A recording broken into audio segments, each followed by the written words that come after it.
నమస్తే శ్రీమాత్రే నమః శ్రీ గురుభ్యో నమః. మనం ప్రతిసారి అంటే నేను చర్చించే ప్రతిసారిని యోగాల గురించి చెప్తూ ఉంటాను. ఏ సమయంలో ఏ యోగాలు పడతాయి, ఆ యోగాలు ఏ ఏ గ్రహాల ద్వారా మనకి అనుకూలిస్తాయి, ఆ గ్రహాల వల్ల ఆ యోగాల వల్ల దేశకాలమాన పరిస్థితులు ఎలా ఉంటాయి, దాంతో పాటుగా మేషాది ద్వాదశ రాశుల వారికి ఎలాంటి ఫలితాలు, మిశ్రమ ఫలితాలా, శుభ ఫలితాలా, మంచి ఫలితాలా, చెడు ఫలితాలా, ఇలాగా నేను ఎప్పుడూ మీకు మీ ముందుకు ప్రతిసారి ఒక్కొక్క యోగాన్ని తెచ్చిస్తుంటాను. అయితే ఇప్పుడు నేను మీకు అందించే ఒక బ్రహ్మాండమైన యోగము, మహారాజ యోగము, అది ఎవరిస్తున్నారు అంటే కనుక మన శని భగవానుడండి. 30 ఏళ్ల తర్వాత జూలైలో 2025 జూలై 13వ తారీఖు నుంచి శని భగవానుడు మనకి ఇబ్బంది పెట్టడమే కాదు, దానితో పాటు మనకి మహారాజ యోగాలను కూడా కలగజేస్తాడు అనమాట. అయితే ఈసారి ఈ సంవత్సరము 25లో జూలై నెలలో మనకి శని భగవానుడు ఇచ్చే అపురూపమైన మహారాజ యోగము పట్టబోతోంది. అయితే ఇది ఎక్కడ ఎలా పడుతోంది అనే వివరంలోకి వెడితే కనుక, శని తిరోగమనంలో అంటే రిట్రోగ్రేట్ అవుతున్నప్పుడు ఏర్పడే ఈ అరుదైన రాజయోగము, ఈ రాజయోగము మనకి మీనరాశిలో తిరోగమనం చెందుతున్నాడు. ఎప్పుడైతే మీనరాశిలో తిరోగమనం చెందుతున్నాడో ఇదే సమయంలో మనకి శని చతుర్దృష్టి మనకి ఏ రాశి మీద పడుతోంది అంటే మిథున రాశి మీద, బృహస్పతి మీద పడుతోంది. అంటే మిథున రాశిలో అప్పటికే బృహస్పతి ఉండడం వల్ల ఆ శని భగవానుడి యొక్క దృష్టి, ఆ చతుర్దృష్టి ఈ బృహస్పతి మీద పడుతోంది. అయితే దీనితో పాటు ఇదే సమయంలో రాహు కుజులు షడష్టక యోగంలో ఉన్నారు. మనకి జూన్లో మొదలైంది కదా షడష్టకము, ఆ షడష్టక యోగం ఇప్పుడు కంటిన్యూ అవుతోంది. అది కూడా ఒక అరుదైన రాజయోగం అన్నమాట. అయితే ఈ శని బృహస్పతి దృష్టి యొక్క సంయోగంతో రాజయోగాత్మక పరిణామాలను ఇస్తోంది. ఇన్ని మంచి గ్రహాలు ఈ సమయంలో మనకి శుభ ఫలితాలను ఇచ్చేందుకు ఏర్పాటవుతోంది. అయితే ఎవరెవరికి శుభ ఫలితాలు ఎలా ఉండబోతోంది అంటే కనుక, ఇది ఒకసారి మీకు గతంలో చూసుకున్నట్టయితే 1995, 96 ఆ సమయంలో ఇలాంటి శని భగవానుడు ఇచ్చే ఒక అరుదైన మహారాజ యోగం ఏర్పడింది. మళ్ళా 30 సంవత్సరాలకి మనకి జూలై నెలలో ఏర్పడబోతోంది. అయితే ఈ ఏర్పడడానికి మనకి దేశకాలమాన పరిస్థితులు నేను ఎప్పుడు ప్రస్తావిస్తూ ఉంటాను, ఒక మనుషులకి రాశులకి కాకుండా దేశకాలమాన పరిస్థితుల్లోనూ దేశ రక్షణ విభాగము, రాజకీయ విభాగము, ఇలా ఆర్థిక విభాగము, న్యాయ విభాగము, ఇలా ప్రతి ఒక్క అంశంలోనూ కూడా ఈ యొక్క గ్రహాల యొక్క ఫలితాలను మనం తెలుసుకుంటూ ఉంటాము. ఆ గ్రహాల ఫలితాలే ఒక్కొక్కసారి మనకి దేశం మీద, రక్షణ వ్యవస్థ మీద, ఇలాగా ప్రమాదాలు, అదృష్టాలు, ఇలాంటి వాటి మీద కూడా పడుతూ ఉంటుందన్నమాట. అయితే ఇలాగ పడడం వల్ల కొన్ని గ్రహస్థితులు మీకు ఇప్పుడు సవివరంగా తెలియచేస్తాను. ఒకటి, శని గ్రహము మనకి మీనంలో తిరోగమనంలో జరుగుతోంది. అయితే దీని యొక్క ఫలితం ఎలా ఉంటుంది అంటే కనుక, విశేషమైన ఫలితము ధర్మము, త్యాగము, సేవా ధోరణిలో ఉండబోతోంది. తర్వాత బృహస్పతి మిథున స్థానంలో అంటే మిథునంలో ఉన్నాడు. దీనివల్ల ఏంటంటే జ్ఞానము, అంటే ప్రతి ఒక్కళ్ళకి ఇంటెలిజెన్స్, నాలెడ్జ్, జ్ఞానంతో పాటు కమ్యూనికేషను, విద్యా వ్యవస్థను వృద్ధి చేసేందుకు ఉపయోగపడుతోంది. దీంతో పాటు కుజ రాహులు అంటే రాహు కుజ గ్రహాలు షడష్టకంలో కర్కాటక కుంభంలో ఉన్నారనమాట. అయితే వీరిచ్చే ఫలితాలు ఎలా ఉంటున్నాయి అంటే కనుక ఆందోళనగాను, తర్వాత అస్థిరత్వంగాను ఉండబోతోంది. అంటే ఈ వీరి యొక్క ఫలితాలు ఒక్కొక్క దానికి ఒక్కొక్కలా ఉంటాయి. అయితే మరి బుధుడు సూర్యుడు ఏమిస్తున్నారు అంటే కనుక మిథునంలో ఈ బుధ సూర్యుడు మిథునంలో మనకి జూన్ 15 నుంచి స్థానాలు మారారు.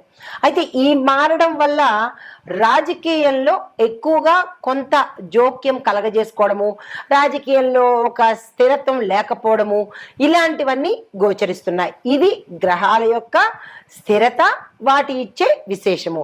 అయితే మరి దేశకాల సామాజిక పరిస్థితుల గురించి ఎలా ఉండబోతున్నాయి అంటే కనుక ముందుగా రాజకీయ మార్పులు ఎలా ఉండబోతున్నాయి చూద్దాము. అయితే ఇవి పంచాంగ పరంగా చెప్పేవే, తరువాత పంచాంగ జ్యోతిష శాస్త్ర పరంగా చెప్పేవే తప్ప ఏదో ఊహించి కల్పించినవి మాత్రము కాదు, గమనించగలిగినది. అయితే రాజకీయ పరంగా పెద్ద పెద్ద స్థాయిలో పార్టీల్లో మార్పులు వస్తాయి, నాయకత్వాలలో కూడా మార్పులు చోటు చేసుకునే అవకాశాలు కనబడుతున్నాయి.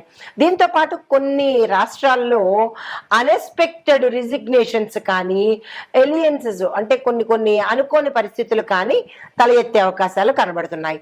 తర్వాత నూతన రాజకీయ యజ్ఞము మళ్ళా తిరిగి మొదలయ్యే అవకాశం కనబడుతోంది. యువ నాయకులకు ఇది చాలా చక్కని సమయము. ఎవరైనా కొత్తగా పార్టీల్లోకి రావాలన్నా, రాజకీయ రంగంలోకి రావాలన్నా ఇది మంచి సమయము. ఆ దిశగా ప్రయత్నాలు చేసుకోండి. అయితే కొన్ని పాత రాజకీయ పార్టీల్లో కొంత అస్థిరత ఏర్పడే అవకాశం కనబడుతోంది. అయితే ఇంకా ఆర్థిక రంగం చూసినట్టయితే ఎలా ఉంటుందంటే దేశ ధన మూలకంగా కొంచెం మెరుగుదల కనబడుతోంది. ముఖ్యంగా రిటైల్ రంగంలోనూ, రియల్టీ అంటే రియల్ ఎస్టేట్ రంగంలోనూ, ఇన్ఫ్రాస్ట్రక్చర్ రంగాలలో కొంత మార్పులు జరగబోతున్నాయి. తర్వాత bit coin, crypto, digital currency విషయాలలో గట్టి నిర్ణయాలు, విధానాలు అమలుపరిచేటట్టుగా గోచరిస్తోంది. అయితే రూపాయి విలువ స్థిరంగా ఉంటే సరిపోతుంది. విదేశ పెట్టుబడులకు ఆకర్షితం అయ్యేటట్టుగా మనకి రూపాయి విలువ ఉండబోతోంది. అయితే చమురు ధరలు, ఇంకొక అంశం ఏంటంటే చమురు ధరలు తగ్గినప్పటికీ లోకల్గా ట్యాక్స్ విషయాలలో ప్రజల మీద భారం పడే అవకాశం కనబడుతోంది. ఇది ఆర్థిక పరంగా. అయితే మరి న్యాయ వ్యవస్థ పరంగా చూసుకున్నట్టయితే ఎలా ఉండబోతోంది అంటే కనుక కొన్ని పెండింగ్ రాజకీయ కేసులు వేగవంతంగా ముందుకు నడిచేటట్టుగా గోచరిస్తోంది. అత్యున్నత న్యాయస్థానాలలో ముఖ్యమైన తీర్పులు వెలువడే అవకాశాలు కూడా కనబడుతున్నాయి. అయితే న్యాయ రంగంలో డిజిటలైజేషన్ కూడా అయ్యేందుకు అవకాశాలు గోచరిస్తున్నాయి. ఇక రక్షణ విభాగానికి చూసుకున్నట్టయితే కనుక సరిహద్దు పరిస్థితులు కొంత పటిష్టంగా ఉండేటట్టుగా చర్యలు తీసుకోబోతున్నారు.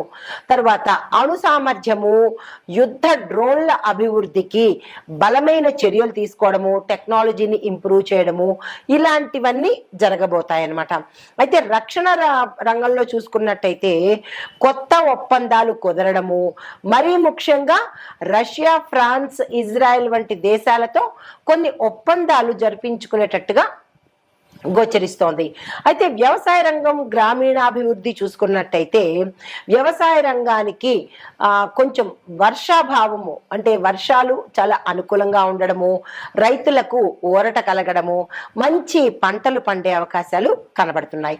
దీంతో పాటు రైతు సమస్యల మీద ప్రభుత్వము వాస్తవంగా వాళ్ళ ప్రాబ్లమ్స్ ఏంటి అనేది చర్యలు తీసుకునేందుకు అవకాశాలు కనబడుతున్నాయి. అయితే సబ్సిడీలు, ఇంక్రిమెంట్లు, క్రెడిట్ స్కీములు మరికొంత సమర్థవంతంగా ప్రజల్లోకి తీసుకెళ్లేందుకు దోహదపడుతుంది. తర్వాత సామాజిక పరంగా చూసుకున్నట్టయితే చట్ట శాసనాలు అంటే చట్టానికి కొంత వ్యతిరేక దిశగా వెళ్ళడమో, కొంత ఉద్రిక్తత అవ్వడమో, ప్రజలకు ఇష్టం లేకపోవడమో, ఇలాంటి చర్యలు సామాజిక పరంగా జరిగేందుకు అవకాశాలు కనబడుతున్నాయి. అయితే దీంతో పాటు దేశభక్తి యువతలో కూడా పెరిగే అవకాశాలు కనబడుతున్నాయి. అయితే దీనితో లక్కీ రాసులు అంటే ఈ శని యొక్క మహారాజయోగంలో ఏ రాసులకు మనకి అభివృద్ధి కనబడుతోంది అంటే కనుక వృషభ రాశి వారికి, తరువాత కర్కాటక రాశి వారికి కన్య, ధనస్సు, కుంభ ఈ 5 రాశుల వాళ్ళకి విశేషమైన ఫలితాలు ఇస్తున్నాయి. అయితే ముందుగా వృషభ రాశి వారికి ఎలాంటి అంశము అంటే కనుక ధనము విపరీతంగా రావడము, ఆకస్మిక ధనము, ధనానికి సంబంధించినటువంటి వృద్ధి కనబడుతోంది. స్థిర చరాస్తులు కూడా వీళ్ళు వృద్ధి చేసుకుంటారు. తరువాత కర్కాటక రాశి వారికి ఏ అంశంలో అంటే అన్ని రాశుల వాళ్ళకి ఒకే అంశంలో ఉండదు. ఒక్కొక్క రాశి వారికి ఒక్కొక్క స్థానాన్ని బట్టి ఆ స్థానాల యొక్క అభివృద్ధి గోచరిస్తుంది. ఇప్పుడు కర్కాటక రాశి వారికి చూసుకున్నట్టయితే ఈ రాశిలో ఉండే వారికి రాజకీయ పరంగా మంచిగా జరిగే అవకాశం ఉంది. ఆధ్యాత్మిక పరంగా అభివృద్ధి కనబడుతోంది. అయితే కన్యా రాశి వారికి చూసుకున్నట్టయితే ఉద్యోగస్తులకు మంచి మంచి అభివృద్ధి కనబడము, ఉద్యోగంలో ఉండే వారికి విశేషమైన ఫలితాలు కనబడుతున్నాయి. బుద్ధి వికాసము అంటే వీళ్ళు మరింత స్మార్ట్గా వర్క్ చేసేందుకు కనబడుతోంది. ధనుసు రాశి వాళ్ళకి చూసుకున్నట్టయితే ఈ ధనుసు రాశిలో ఉద్యోగస్తులు, వ్యాపారస్తులు ఉన్నట్టయితే కనుక వాళ్ళకి మంచి లాభాలు వచ్చే అవకాశము, పెట్టుబడుల మీద ధనం వచ్చే అవకాశము కనబడుతోంది. దీంతో పాటుగా విదేశాలు వెళ్ళి అక్కడ స్థిరపడ్డమో లేదా విదేశాలు వెళ్ళడానికి సంబంధించినటువంటి ప్రయత్నాలు ఫలించే అవకాశాలు కనబడుతున్నాయి. తర్వాత కుంభరాశి వాళ్ళకి చూసుకున్నట్టయితే కనుక టెక్నికల్ పరంగాను, టెక్నాలజీ పరంగాను, తర్వాత కొత్త కొత్తవి ఏవైనా వీళ్ళు ఆవిష్కరించాలంటే ఇన్నోవేటివ్గా ఉండాలన్నా, ఎంటర్ప్రీనర్లో ఉండాలన్నా, స్టార్టప్ కంపెనీలు స్టార్ట్ చేసుకోవాలన్నా, వ్యాపార పరంగాను ఇలా ఈ రాశిలో ఉండే వారికి ఈ పరంగా కలిసి వచ్చే అవకాశాలు కనబడుతోంది. అయితే ఓవరాల్గా ఈ 5 రాశుల వారికి విశేషమైన ఫలితాలు ఇవ్వబోతున్నాడు మన శని మహారాజు. అయితే జాగ్రత్తగా ఉండవలసిన రాశులు ఏంటంటే మేషము, మిథునము, తుల, మీనము. ఈ 4 రాశుల వాళ్ళు చాలా చాలా చాలా జాగ్రత్తగా ఉండాలి. అయితే ఏ అంశంలో జాగ్రత్తగా ఉండాలనేది కూడా ఇక్కడ మీకు వివరిస్తాను. గోచార రీత్యా మీరు జాగ్రత్తలు తప్పనిసరిగా తీసుకోండి. మేషరాశి వారికి కుటుంబంలో సమస్యలు ఎక్కువగా వచ్చే అవకాశాలు కనబడుతున్నాయి. దానికి సంబంధించిన జాగ్రత్తలు తీసుకోండి. ఆర్థికంగా మీరు చాలా డిస్టర్బ్ అయ్యే అవకాశం కనబడుతోంది. అంటే ఆర్థిక ఒత్తిడులు మీ మీద రుణపరంగా కావచ్చు లేదా అప్పుల పరంగా కావచ్చు, ఏదైనా కానీ ఆర్థిక పరంగా మీకు చాలా స్ట్రెస్ ఎక్కువ అవుతుంది, ముందుగానే తెలుస్తోంది. కాబట్టి జాగ్రత్తలు తీసుకోండి. మిథున రాశి వారికి మానసికంగా విపరీతమైన ఒత్తిడి ఎదుర్కొనే అవకాశం, స్ట్రెస్ తీసుకుంటారు. అది కుటుంబ పరంగా కావచ్చు, ఉద్యోగ పరంగా కావచ్చు. ఈ రాశిలో ఉండే ప్రతి ఒక్కరికి, విద్యార్థులకు, రాజకీయ నాయకులకు, తరువాత వ్యాపారస్తులకు, ఉద్యోగస్తులకు, ఇలా ప్రతి ఒక్కళ్ళకి, స్త్రీలు పురుషులకు కూడా మానసిక ఒత్తిడి అనేది తప్పదు. దీంతో పాటు డబ్బు వ్యవహారాలు ఏదైనా మీరు చెయ్యాలి అని అనుకుంటే చాలా చాలా జాగ్రత్తలు తీసుకోండి. ఎందుకంటే ధన నష్టము, చోర భయము ఎక్కువగా కనబడుతున్నాయి. స్కాముల్లో ఇరుక్కోవడం కానీ, అంటే ఇప్పుడు ఇంటర్నెట్లో చేస్తూ ఉంటారు కదా ఫోన్పేలు, జీపేలు, వాటిల్లో మీరు మోసపోవడము, ఆన్లైన్ స్కాములు జరగడము, ఇలాగ ఏదో ఒక ద్వారా మీరు ధనాన్ని నష్టపోయే అవకాశం కనబడుతోంది. ధనపరంగా జాగ్రత్తలు తీసుకోండి. అయితే తులారాశి వాళ్ళకి చూసుకున్నట్టయితే వైద్యపరమైన ఖర్చులు మీరు చాలా ఎదుర్కోవాల్సిన అవసరం అవుతుంది. ఆపరేషన్స్ రీత్యా కావచ్చు, ప్రమాదాల రీత్యా కావచ్చు, లేదా అనారోగ్య రీత్యా కావచ్చు, మీరు ఎక్కువగా డాక్టర్కి సంబంధించి, హాస్పిటల్కి సంబంధించి, మందులకు సంబంధించి ఎక్కువగా ధనాన్ని వెచ్చించవలసిన పరిస్థితి. భావోద్వేగాలు మీరు చాలా నియంత్రించుకోవాలి. ఈ సమయంలో అస్సలు బాగాలేదు. ఉద్రేకాలకు కానీ, కోపాలకు కానీ, ఆవేశాలకు కానీ ఇలాంటి వాటికి వెళ్ళే ప్రయత్నం చేయకండి. ఇక మీనరాశి వారికి చూసుకున్నట్టయితే శని భగవానుడు మీ రాశిలోనే తిరోగమనం చేస్తున్నాడు. ఎప్పుడైతే మీ రాశిలోనే తిరోగమనం చేస్తున్నాడు అంటే కనుక మీరు విమర్శలకు గురయ్యే అవకాశం కనబడుతోంది. అది మీ ఉన్న స్థానంలో కావచ్చు, లేదా సంఘంలో కావచ్చు, మీ ఇంట్లో కావచ్చు, మీ స్నేహితుల్లో కావచ్చు, ఎక్కడ ఉన్నా మీరు విమర్శలకు ప్రథమ స్థానం తీసుకునేవారు అవుతారు. చాలా జాగ్రత్తగా ఉండండి. అయితే కోల్పోయిన అవకాశాలు ఏవైనా ఉంటే కనుక అవి తిరిగి మళ్ళా మీ దగ్గరికి వచ్చే అవకాశం కనబడుతోంది. వాటిని అందుకునే ప్రయత్నం చేయండి. అయితే లాభపడే రాశులు చెప్పాను. ఇప్పుడు జాగ్రత్తగా ఉండవలసిన రాశులను కూడా, ఏ అంశంలో జాగ్రత్తగా ఉండాలో కూడా మీకు సవివరంగా తెలియచేశాను. అయితే పరిహారాలు సూచనలు ఏం తీసుకోవాలి అనేది చివరలో చెప్తాను. అయితే శని భగవానుడు 30 ఏళ్ల తర్వాత 2025లో తిరోగమనం జరుగుతోంది. మీనరాశిలో శని భగవానుడి తిరోగమనంతో పాటు బృహస్పతి మిథునంలో 3వ స్థానంలో సంచారం చేస్తున్నాడు.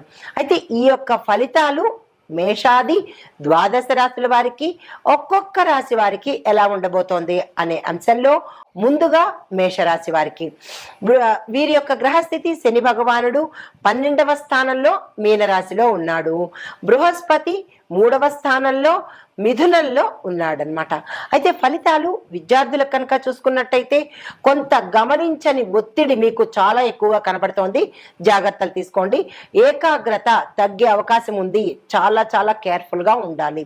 తర్వాత ఉద్యోగస్తులకు చూసుకున్నట్టయితే కనుక మీకు ట్రాన్స్ఫర్స్ అయ్యే అవకాశాలు ఎక్కువగా కనబడుతున్నాయి. ఒత్తిడితో కూడినటువంటి బాధ్యతలు మీరు మొయ్యవలసిన పరిస్థితి ఏర్పడుతోంది, జాగ్రత్తలు తీసుకోండి. ఆర్థికంగా చూసుకున్నట్టయితే ఈ రాశిలో వారికి విపరీతమైన ఖర్చులు పెరుగుతాయి.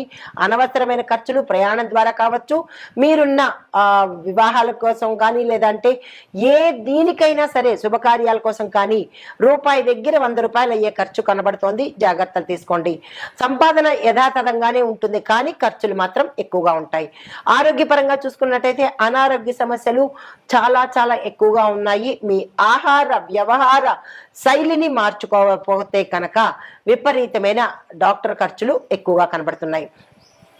కుటుంబ పరిస్థితి చూసుకున్నట్టయితే కనుక విదేశ సంబంధాల కారణంగా మీ కుటుంబం అంటే విదేశాలతో సంబంధాలు మీకు వస్తాయి. అంటే మ్యారేజ్ పరంగా చూస్తే ఆ పరంగా మీ కుటుంబీకులు మీకు దూరం అయ్యే అవకాశం కనబడుతోంది. తాత్కాలికంగా కొంతమందికి విభేదాలు కూడా వచ్చే అవకాశం కనబడుతోంది. రాజకీయ సామాజిక పరంగా చూసుకున్నట్టయితే కనుక ప్రజల్లో ఆశ నిరాశల మిశ్రమంతో ప్రజలు ఉండబోతున్నారు. దీంతో పాటు నాయకత్వం మీద ఒత్తిడి పెరిగే అవకాశం కనబడుతోంది. అయితే మీకు పరిహారంగా ఏం చేయాలి అంటే కనుక ఇది శని భగవానుడి యొక్క సమయం కాబట్టి తప్పనిసరిగా మీరు ఈ సమయంలో జూలై 13 నుంచి 30 రోజుల పాటు నల్లని వస్త్రాలు ధరించే ప్రయత్నం చేసుకోండి. కుదరదు అని అనుకుంటే కనుక ప్రతి శనివారము నల్లని వస్త్రాలు ధరించండి. దీనితో పాటు శని భగవానుడికి మీ యొక్క యథాశక్తి ఏదైనా పరిహారం చేసుకోండి. దీంతో పాటు శని భగవానుడికి బృహస్పతికి కూడా ఇద్దరికి కలిపి పూజలు కానీ హోమాలు కానీ మీ శక్తి కొద్ది దానాలు కానీ ఇచ్చుకోండి. ఇది మేషరాశి వారి యొక్క ఫలితము. నమస్తే.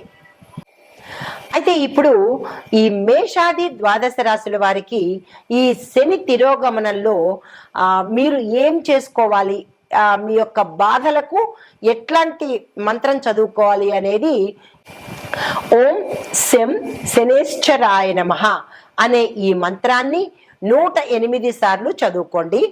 దీనివల్ల ఫలితం ఏంటంటే, లాభం ఏంటంటే శత్రునాశనం అవుతుంది, డబ్బులు ఖర్చు అంటే వ్యయ నివారణ జరుగుతుంది, మీలో ఆత్మబలం పెరుగుతుంది. మీ ఇష్టము. ఇప్పుడు జప విధానము, ఇందాక నేను మంత్రాలు చెప్పాను కదా, ఆ మంత్రాలు ఎలా చదవాలి అనేది కూడా చెప్తాను. సంతృప్తికరంగా మీరు చదువుకునే ప్రయత్నం చేసుకోండి. తద్వారా లాభాలు పొందాలని ఆశిస్తూ మీకోసం అయితే ప్రతిరోజు ఆదివారం రోజు బృహస్పతి కోసము అంటే గురువు కోసం చేయవలసిన రోజు ఆదివారము, శని భగవానుడి కోసం చేసే మంత్రము శనివారం రోజు చేసుకోండి. 2వ నియమము 108 సార్లు జపించడం ఉత్తమము. అయితే మాల ద్వారా కానీ లేదా ధ్యానం ద్వారా కానీ మంత్ర జపం చేసుకోవాలి. ఎలా పడితే అలాగా, ఎక్కడ పడితే అక్కడ కాదు, చాలా నిష్ఠతో చేసుకోండి. 3వ నియమము నల్ల వస్త్రధారణ, బ్లాక్ కలర్ వేసుకొని శనివారం రోజు శని భగవానుడికి పసుపు రంగు వస్త్రధారణ చేసుకొని గురువారం రోజు గురువుకి చేసినట్టయితే కనుక శుభప్రదము. నమస్తే.